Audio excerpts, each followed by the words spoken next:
जय श्री माधव जय श्री माधव जय श्री सत्यंत माधव। सप्तदश अध्याय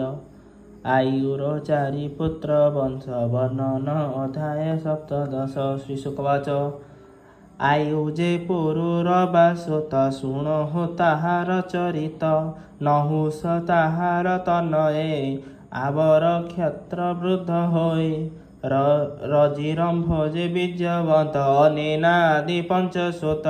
क्षत्र वृद्धर वंश शुण सुहोत्र तार पुत्र नाम उषादि तार तिनि सुत काश्य गृष्ठ मद सहित सुनक गृष्ठ मद सुत सौनक मुनि तहु जात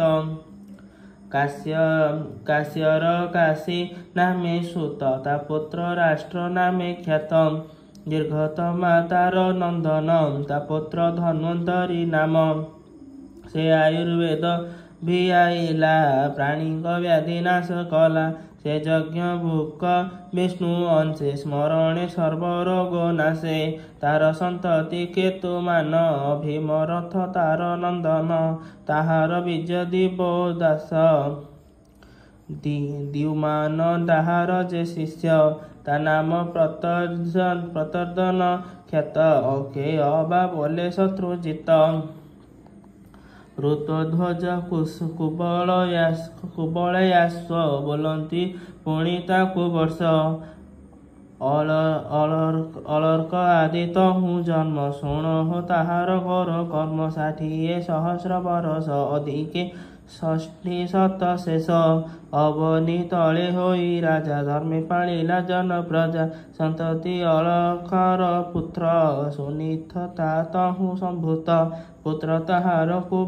शुभे सुकेतन धर्म केतु तार नंदन सत्य केतु ताहार सुत धृष्ट केतु तार अपत्य सुकुमार तार तनुज अनेक दिन कला राज्य तार जे वित्तिहोत्र सुत गर्भ जे तार तहु जात ताहार पुत्र गर्भ भूमि से राजा अटे महाधर्मी एमाने काशी वंशे राजा धर्मे पालिले जन प्रजा ताहार नामे कंपे भूमि जमन पारे जहि भ्रमी रंभर पुत्र जे रभस गंभीर हुए तार वंश अक्रिय गंभीरर सुत ता क्षेत्रे विप्र हेले जात अनेना आयुर कुमर शुण कहिबा वंश तार सुध जे अनेनार सुत ता तहु सूचि हेला जात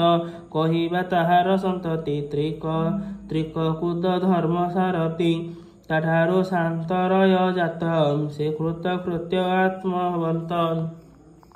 एबे रजिर पुत्र जेते भावे कहिबा तो अग्रते रजिर पुत्र 500 तेज प्रभावे अप्रमित असुरे आसी अंतराळे इंद्र को उभारिले बळे इंद्रदेवंक तोले आसी रजी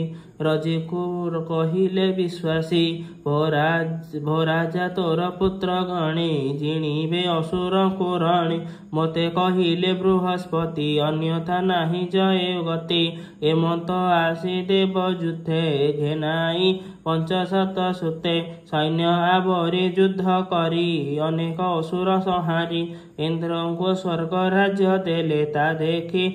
इंद्र तुष्ट हेले पुणी से राज्य रजी हस्ते न्यास करिले से विश्वास्ते इंद्रर तुले तार सुते स्वर्गे रहिले दिना केते पितार मरण अंतर इंद्र मागिले स्वर्गपुर रजिर पुत्री तर न देले जागर